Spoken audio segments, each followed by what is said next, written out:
Let's go, Elon! Woo! Hey!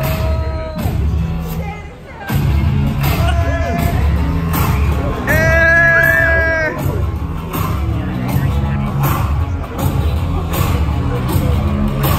Woo! Let's go, Elon!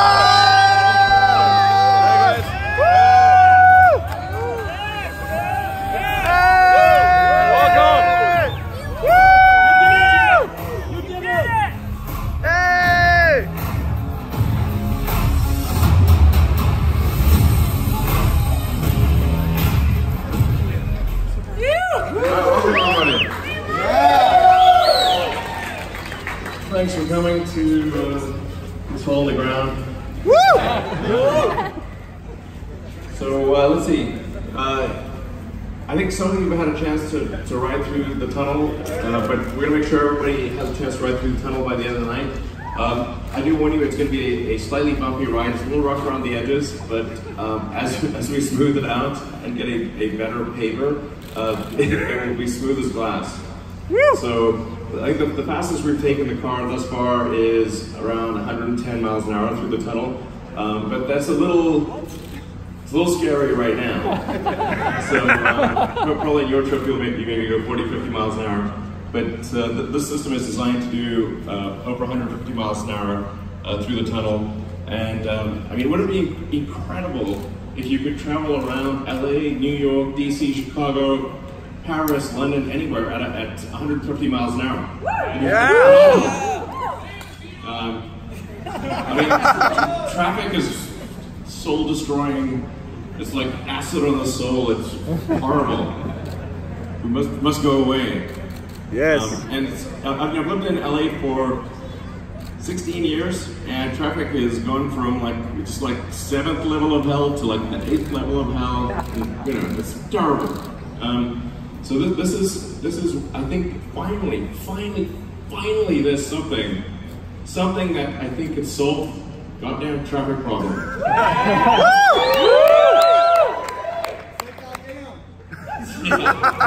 Seriously, that's what you say in traffic, even worse. So the thing is, why tunnels? You know, sometimes people say, what about like flying cars and all these other things?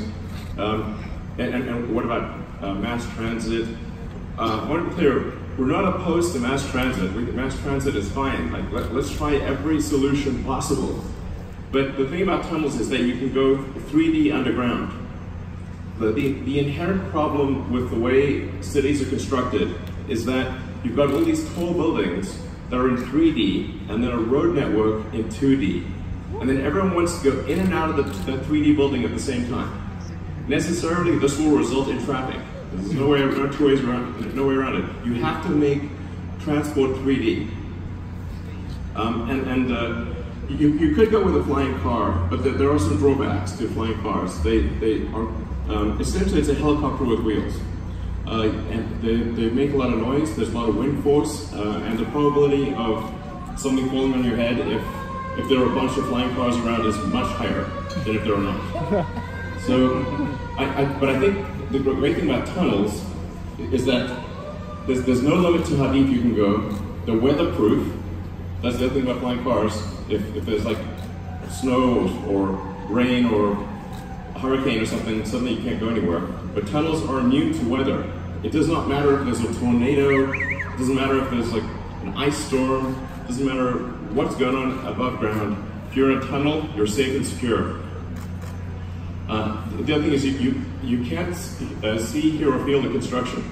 When you ride the tunnel, you'll see the entrance that's basically in the backyard of a house. Okay, the neighbor of that house, when we broke through, when the boring machine broke through the other side, was watching TV. The neighbor did not even stop watching TV. Okay, that's how subtle it was. So you will not hear, see, or feel the tunnels being created.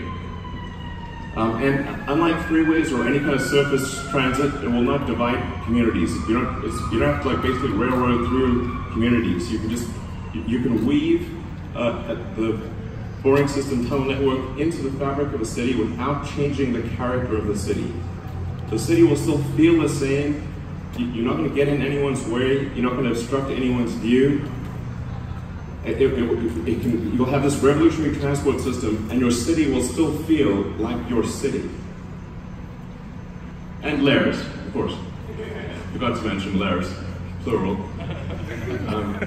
So what's the problem with tunnels? They usually take a very long time to build, and they're very expensive.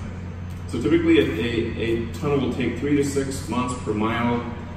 In some cases will take a year per mile, and they can cost up to $1 billion per mile. In fact, the LA subway extension that just got completed cost $2 billion for 2.5 miles. There was a subway extension in New York that I think cost $2 billion for a mile. So clearly something needs to be done to revolutionize tunneling technology. We need to be able to build tunnels way faster and for a hell of a lot less money. In fact, just to characterize it, the fastest tunneling machine in the world right now is 14 times slower than a snail. Okay, so when I said like, yeah, we're gonna have like this tunneling machine that can do 1 mile a week, we're not talking about the sandworms of Dune here, okay? It's still slow, it's just as fast as a snail. You will be able to escape it. All right. This is our snail. This is Gary the Sixth. It turns out snails don't live that long. So this is Gary the Sixth. This is our goal. We must be faster than a snail. So how are we going to? What are we doing to increase the speed of tunneling? As we got into it, we learned more and more about tunneling and why it takes a long time. First of all, in a given hour of tunneling, only about 10 minutes of the hour is spent actually digging. Then the other 50 minutes are spent erecting the tunnel reinforcements, laying down tracks, doing logistics, and a bunch of other stuff. So just automating the segment placement and solving the logistics issues will actually give you about a 5-fold increase in tunneling speed. It's like, a lot of these things, like when you boil it down, it's not actually, it's hard to do. It's difficult engineering, but there's no Nobel Prize required here. It's work, but it's very solvable. The other thing that needs to happen is simultaneous drilling and tunnel reinforcing. So you need to be able to drill and reinforce at the same time. Right now, old tunneling machines drill, stop, do a bunch of reinforcements, then drill, stop, do a bunch of reinforcements. So the combination of automated segment placement and being able to drill while tunneling, which is about a 5-fold increase in speed. Then with our design, we've also tripled the power of the drill. So it can drill 3 times faster. That results in a theoretical net speed increase of about 15 compared to the next best tunneling machine. So, and hopefully we'll beat our snail. So aspirationally, we should be slightly faster than a snail after doing those things. Yeah. Yeah.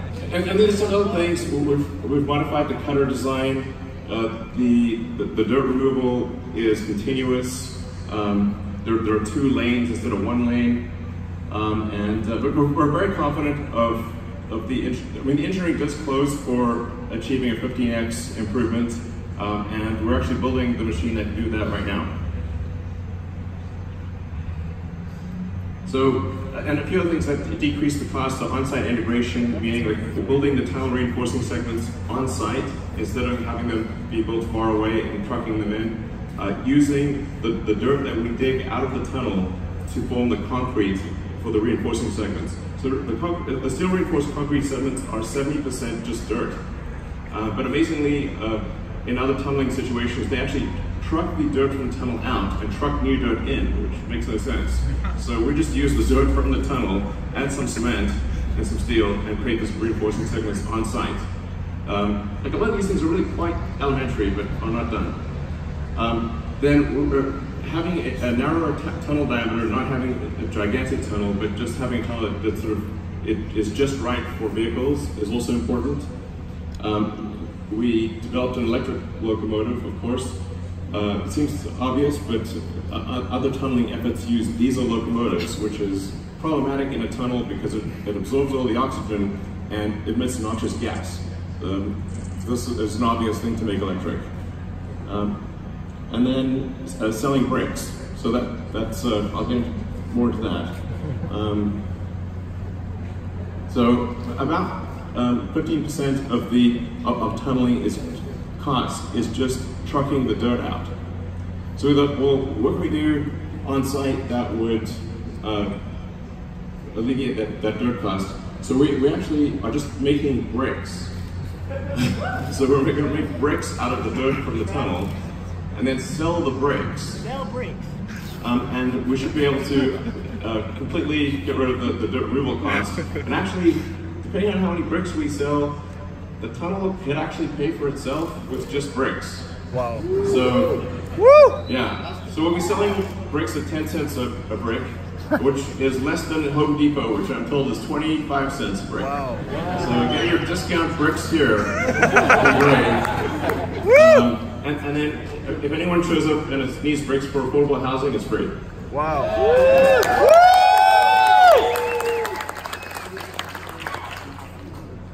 Yeah, we're gonna do all sorts of brick kits with bricks that fit into each other and like have like giant-sized Lego kits. So you can like, yeah. Anyway, you'll be able to build all sorts of things with bricks. So we drilled this tunnel with our first generation machine, Godot. We'll start drilling soon with our second generation machine, Limestone, which is about a 3-fold improvement over the current state of the art. And then Proof Rock will be our third generation. We'll start building that up early next year. The parts are starting to arrive, and that'll be a 15-fold improvement over the state of the art.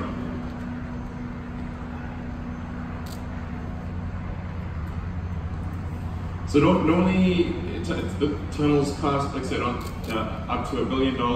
So like a discount tunnel would be sort of $200 million, but we're able to build this tunnel for about $10 million. Wow.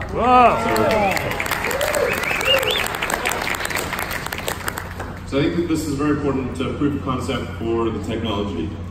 And building a tunnel, I mean, LA is like the tunnel equivalent of Broadway.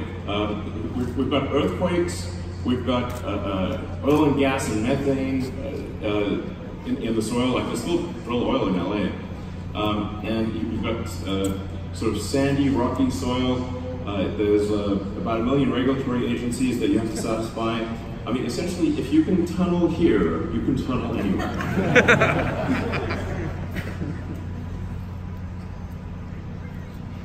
And we have three tunnel products. One is the loop that is for transportation pods, and you guys will try it out later today. And that does a transport tunnel.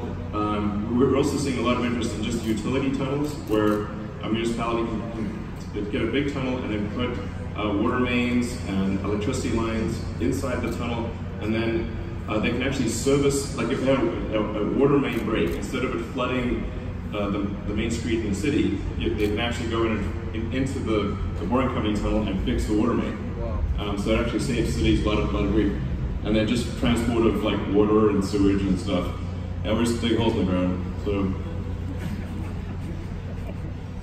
this fundamentally is what we're trying to solve. We've all been there many times. We must solve the soul-destroying traffic situation. So the loop that we're talking about consists of autonomous electric vehicles, the combination of autonomous electric vehicles with deployable guide wheels, so that it braces itself against the side of the tunnel, so that it's safe, even if the car loses power, or even if somebody goes crazy, or there's like a mechanical failure. Those guide wheels keep the car centered in the tunnel and ensure that you can go through the tunnel very fast and still be safe. Then in terms of stations, the intent here is to have many more stations than you have in the subway, so at least 10 or 20 times more stations than you have in the subway. This is also very important because then you can intersperse the stations throughout the city and not dump a ton of traffic in one location. So by distributing, by having many stations, you ensure that people get closer to their destination and you don't disrupt the traffic pattern around where the loop exits. And then depending upon how much room you can have an elevator, which only takes up a few parking spaces. You can have like a spiral ramp or a long ramp. And then you combine that with fast, low-cost tunnels, and I think we've got a very exciting transport solution. Woo! Woo! Now, the thing about going 3D, as I was mentioning earlier, is that you can just keep expanding the number of tunnels. So one of the questions we're often asked is, well, sure, if you build this tunnel, then people will use it, and then it'll just get full, and then we'll be back to where we started, and it's like adding a lane on the freeway. You add the lane, but then the traffic expands to fully available volume. But the thing about going 3D is that you could have like you could have 16 tunnels going in the same direction. So you can have as many tunnels as you want. And I'm pretty sure everyone in the United States is not going to move to LA. But you could literally build enough tunnels to transport everyone in the United States in LA. There is no limit. This is very important. So the system can be improved and expanded indefinitely. And it's really about making transport 3D. And then also the way it works is there'll be a main artery for the tunnel which travels at 150 miles an hour. It's kind of like an underground highway. So if you think of the way a subway works, a subway is like a bunch of stop streets. You keep stopping, so the average speed on a subway, typically, including stops, is about 10 miles an hour.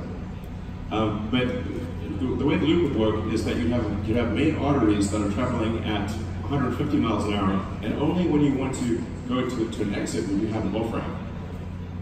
So you can travel the vast majority of your journey without stopping at 150 miles an hour, and only slow down when you get to your exit. And then automatically transfer from one tunnel to another. It's like a 3D highway system underground, basically.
That's the actual thing you'll experience tonight.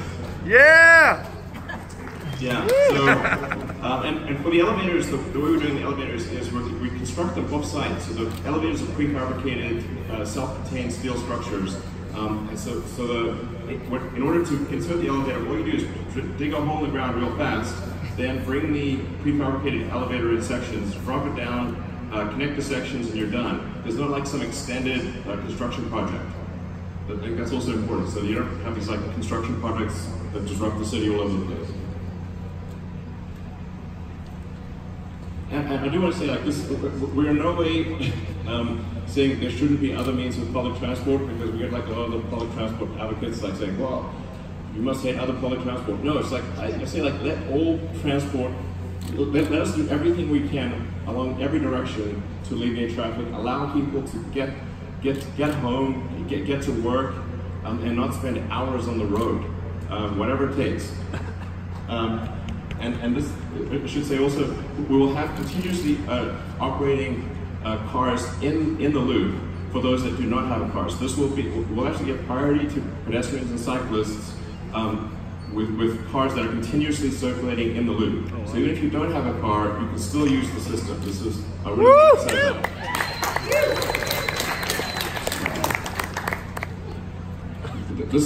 These are the wheels that we were talking about. So this is really a small but very important element, is having retractable wheels that when you're driving down the road normally, they retract and go under the car, you don't even see them. But when you get into the tunnel, they deploy and allow you to go through a narrow tunnel very quickly, and effectively like a little train. So this even though it's like a small thing, it's a small but very important element of the technology. And this is something that can be applied to any autonomous EV. So to be clear, this is not intended to be restricted to a Tesla. Obviously, convenience sake, I use a Tesla. Right, obviously I didn't. But this is not intended to be some sort of walled garden or just for Teslas or something like that. Any autonomous EV can be outfitted with these guide wheels.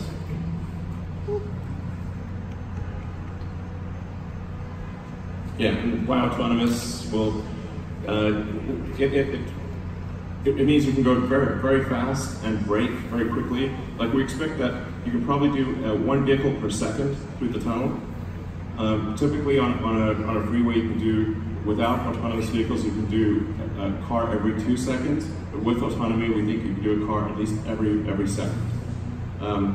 And with radar-based, vision-based braking, you can do so very safely.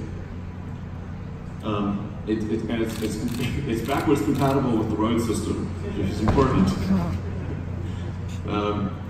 And it can take you literally go, I mean, you can think of these like, they're sort of like wormholes. It's just like you drop down the wormhole, like you're driving around, oh, I need to get to the other side of LA or New York or whatever, drop down the wormhole, pop out the other side, and then you can just drive normally. I mean, I think this is like really a panacea. As I was mentioning, elevators prefabricated. You can also do a passive spiral ramp, and you can install these anywhere: parking lots, garages, little alcoves. The elevator itself only takes as much as 2 parking spaces on the street. So if you can just have a station in exchange for 2 parking spaces. But tunnels need to be cheap. Very important. And that's what I mean. That's basically the size of a station. So you can interleave these stations throughout cities, wherever there's a couple parking spaces or a little patch of road, pretty much anywhere. You can actually even have them come up in underground garages.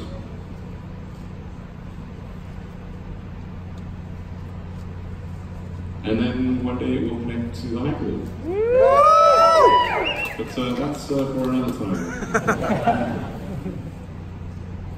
And what I think this really amounts to is an actual solution to the soul-crushing burden of traffic. This is something that I think will actually work. It's scalable, and we have a demonstration tunnel here, and we expect to expand this over time to many cities all around the world, and give people more time for their friends and family.